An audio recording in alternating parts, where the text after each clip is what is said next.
Oh, hello, my name is Zeke, and if you're anything like me, and I know I sure am, then you love our national parks and spending time in them. National parks like this one. Dartmoor. It is a vital resource for people stuck living on this stupid world whose only reprieve from the crushing and ceaseless march towards an inevitable death is getting out into nature and away from the stresses of living under the jackboots of rich Berkshire hunts like this man. Take a look at this face. This is Alexander Darwall, the rough draft of a Bond villain and a hedge fund investor who decided that he literally wants all the hedges. You see, Dartmoor is the only place in England where historically you've been legally allowed to wild camp, on the proviso that you leave no trace in doing so. Of course, if you are one of the very few bad apples that leave litter in a national park, then you deserve to get crucified with misshapen tent pegs. For the rest of us, it has always been a place where common people can enjoy common land in the way it was intended. Commonly. People have enjoyed responsible wild camping on Dartmoor for decades.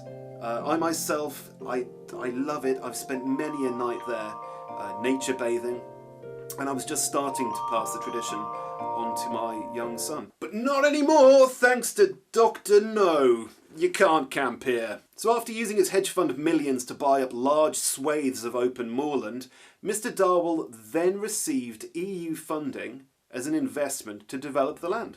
Also, as an aside, despite making tons of money managing the European Opportunities Trust, he then went on to make sure Brexit happened and donated nearly 100 grand to the Tories, UKIP and the totally non-dodgy Leave.eu campaign. Fast forward to now. Darwall has petitioned the High Court to recognise all of this is his own personal back garden. This being a late-stage capitalist dystopia in which Darwall absolutely did not give the local MP a backhander, the High Court agreed, and now there are only two people allowed to wild camp here. Mr. and Mrs. Darwall. So the temptation for myself and pretty much everyone in Devon is, well, we won't be adhering to that. I barely even acknowledge the MOD's live firing ranges when I'm on Dartmoor. But anyway, I was looking through the High Court ruling and I was thinking, you know what? It would actually be funnier if we obeyed it, because as per the ruling, we are still allowed to camp on Dartmoor as long as we've got the landowner's permission. Of course, then I was thinking it would be completely impractical for like hundreds, if not thousands of people to personally write to Alexander Darwall and ask his permission every time they wanted to take a jolly across open moorland. You could save a bit of time by using AI to auto-generate variations of the letter you would post to Alexander's home address, but even still, the scale of the operation, you would need some kind of marketing professional with direct contacts in the mailing and printing industry. And that's with mates rates, yeah?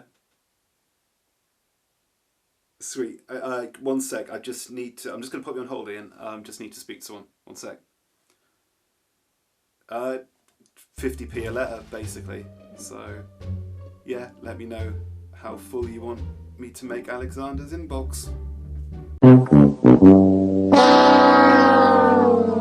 Yeah, cool.